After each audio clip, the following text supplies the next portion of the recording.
Today on Politicat, we'll bring you closer to the 2022 midterm elections and show how immigration and climate change will be on the ballot.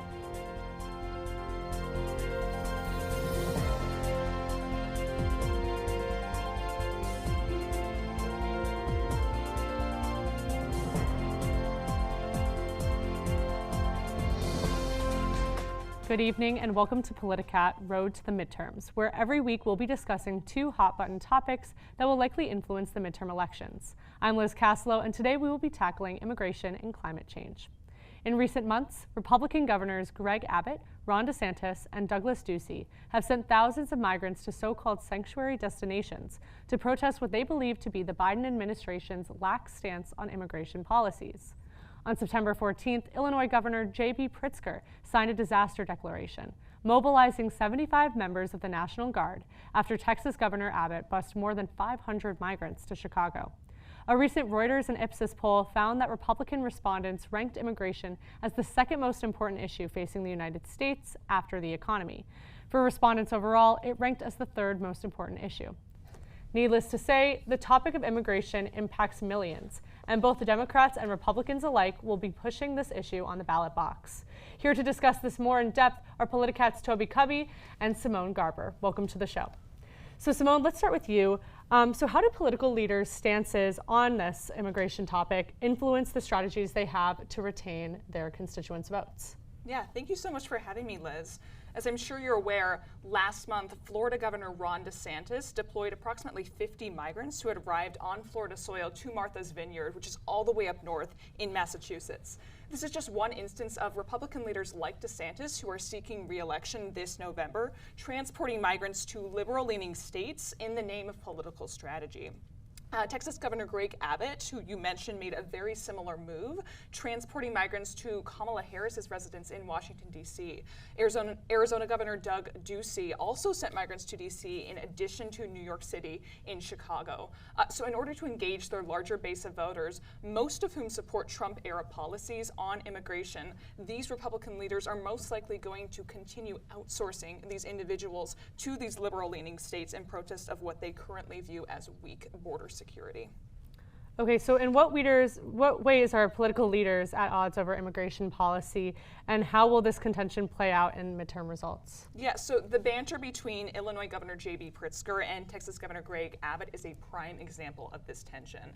Abbott has transported about 500 migrants by bus to Chicago since the end of August. And Pritzker, who already has extremely progressive views on immigration, was not incensed by the arrival of the migrants themselves, but rather the lack of transparency on Abbott's part, who was not communicative virtually at all about these buses prior to those passengers arriving in Illinois. Pritzker is well aware of the political ploy at play here, with Abbott seeking re-election and hoping to gain the support of his conservative voter base this midterm season. But let's face it, Pritzker is running too, and he has a reputation to protect himself. So while these two candidates are not running on even remotely the same platform, they're also not running against each other. Their actions, however, are similarly motivated, both taking great heed of the constituents that will turn up to the polls come November 8th. And so, Toby, both Democrats and Republicans have used immigration as a key talking point in their respective campaigns. So which key races should we be keeping an eye on in regards to future immigration policies? Right, so the big race to watch right now is this Texas governor race between Greg Abbott and Beto O'Rourke. Now, Abbott is advocating for billions of dollars invested into law enforcement. It's something that he's really pushed his whole term as governor, and he's really advocating for more border control and stronger law enforcement across the border. Now, Beto has to be more vague about his campaign because he's trying to walk the tightrope between trying to get the liberal vote that's been growing in Texas in recent years, as well as the moderate vote he's trying to get from Greg Abbott. And so he still emphasized the need for more pathways to citizenship, but he's still a little vague on his stance. Now, Beto's actually 7 or 8 points behind Greg Abbott right now, as recent polling has shown, so he still has some work to do. Okay, so the verdict from the Court of Public Opinion is still up in the air. So in your opinion, which party is the best positioned to align itself with what the public actually wants? Right, so like you said, about a third of Americans want to increase the rate of immigration, a third want to keep it the same, and another third want to decrease it. So America is still very split on immigration, and so whichever party can centralize most will have the best shot. So for Republicans, they have to really tear away from Trump's influence on the party. Polls still show Republicans still are split on views of Trump, so a good chunk of Republicans still really support Trump. And many in the GOP are still pushing the stop the steal narrative. And so if Republicans can kind of steer away from that, they have a shot. Now for Democrats, it all depends on what Biden says, because recent legislative wins for Biden has really gained him a lot of support in the party. And right now, Biden has a little bit more liberal stance on immigration, and that could hurt Democrats in the midterms. Thanks, Toby. All right, we're going to take a brief pause here to bring you up to speed on what made headlines in D.C. Here's Politicat's Jonas Blum with the rundown. Thanks, Liz. Starting off in Congress, the Senate began consideration of the National Defense Authorization Act this morning. Senator Jack Reed of Rhode Island, the bill's principal sponsor, proposed a unanimous consent motion to bring the bill to a vote. The new act would provide resources for the installation of electric vehicle chargers at military commissaries. It would also raise the federal minimum wage for independent defense contractors and establish a new national park in California. The bill is expected to pass, and the voting process is expected to begin in the coming days and weeks. Moving on to this year's Senate races, there's one race in Georgia getting particular attention. Former NFL running back Herschel Walker is at the center of a scandal, which alleges that he paid for many of his ex-girlfriend's abortions. The vehemently pro-life candidate issued a statement on Twitter denying the accusations, threatening to sue the Daily Beast for their publication. Polls show that incumbent Senator Pastor Raphael Warnock leads the race by an average of 3 to 5 points. And finally, we are less than 1 month from the 2022 midterm elections, and many voter registration deadlines are approaching. Northwestern students, be sure to visit nuvotes.org for the latest on how you can register to vote, as well as request absentee ballots. Remember, if you live on or off campus, you may be eligible to vote in Illinois or in your home state. Again, for more information on upcoming deadlines and registration, visit nuvotes.org. Those are our top stories. Now back to the panel. Thanks for that, Jonas. Scientists say that global warming has fueled extreme climate disasters in 2022. This includes Hurricane Ian, which recently struck the coast of Florida. Researchers found that climate change increased the rainfall from Hurricane Ian by more than 10%. To combat the growing threat of climate change, the president signed into law the Inflation Reduction Act, which pledges $369 billion in the climate investments over the decade, with the goal of reducing U.S. greenhouse gas emissions by 30 to 40% by 2030. How will the bill impact the midterm elections? Let's find out.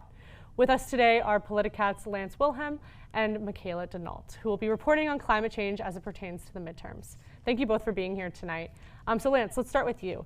In August, the Inflation Reduction Act was signed into law, which included historic investments in favor of cutting down greenhouse gas emissions and supporting renewable energy. So how has this monumental climate legislation affected campaigns so far, and how will it continue to affect voter motivation as we approach the midterms? Right, thanks so much for having me. This new climate legislation will certainly put the U.S. on track to meet some of President Biden's climate pledges by the year 2030. While it used to be difficult for Democrats to actually point to something substantial that they had passed in relation to climate change, this election cycle, not so much. So it's still hard to say how much this will actually affect the midterm elections coming up. Voters really react most to issues that affect them on a daily basis. We're talking things like inflation, gas prices, that sort of issue. So while climate legislation is certainly very important to some voters, it's simply not as observational as it would be on a day-to-day basis as some other issues. So while we still will certainly see a boost for some Democrats heading into the elections, it might not be the significant advantage some were hoping for. Okay, so let's shift our attention briefly to the critical Senate race happening in Pennsylvania, where, according to a recent Real Clear Politics polling average, Democratic candidate John Fetterman is currently up by 43 points over Republican Dr. Mehmet Oz. How have the candidates' positions on climate change, how have they been affecting this race? Right, so John Fetterman has sort of been campaigning on this prospect that he can win over some voters who are still on the fence, even in those deep red PA districts. And that's even as a progressive, right? He's sort of this sweatshirt wearing, shorts wearing progressive guy who's not your everyday politician. And people like that. And while he has been able to remain progressive on some issues, because of that, he's had to roll back his position in some issues like climate change, for example. Pennsylvania produces the third most natural gas in the country behind only Texas and California, and 26,000 Pennsylvanian jobs come from natural gas and fracking. In order to win the swing state election, in Pennsylvania. John Fetterman knows he cannot afford it all to appear to be able to sacrifice jobs to help the environment. And he knows that, which is why he's had to walk the line on climate change so carefully. Yeah, exactly. So now we're going to turn it over to Michaela.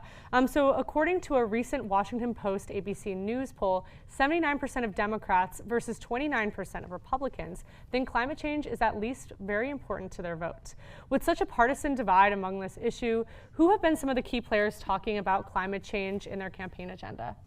Thank you so much, Liz. So first, we want to talk about battleground state Wisconsin. A lot of climate activists have been fighting pipeline projects there, like Enbridge Line 5. We also look into the Senate race where Senator Ron Johnson and Lieutenant Governor Mandela Barnes had their first debate where they really talked about climate policy. We also head into another battleground state, Pennsylvania, where GOP nominee for governor Doug Mastriano says that he would remove the state's regional greenhouse gas initiative if elected. And that is in stark contrast to Democratic incumbent Josh Shapiro. And then also leading into a toss-up state, Nevada, which also has a lot of reoccurring wildfires, is Senator Catherine Cortez Masto is one of the most vulnerable Democratic senators up for re-election this year.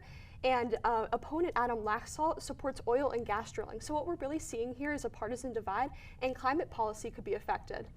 Yeah, absolutely. So in terms of the climate change response with Hurricane Ian and the summer's West Coast wildfires, how have politicians reacted when this disaster struck, and what races could alter these responses and get voters out to the polls on this issue? Yeah, Liz, so when we're talking about the climate topic during the midterms, we're really seeing that it has been under the radar in comparison to other topics such as abortion, crime, and inflation. After Hurricane Ian, Republicans in Congress have supported storm aid, but GOP senators all opposed the climate law in August. So we're really seeing this divide, especially on the partisan divide, on how to tackle climate issues before or after the fact. Some races to check out are definitely battleground states, as these policy considering climate could be affected.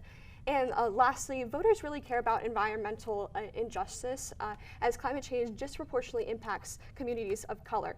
Regardless, people are going out to the polls because they're seeing these natural disasters and their direct impact. Yeah, absolutely. Well, thank you all. These races are heating up, and it's clear that immigration and climate change will definitely play a role in how people vote. Stay tuned for Politicat's next panel, where we'll discuss gun rights and police reform. And of course, be sure and tune into our election show on November 8th. Thanks to Lance and Michaela for being in the show tonight and for your insight. From Politicat, I'm Liz Castello. Have a great night.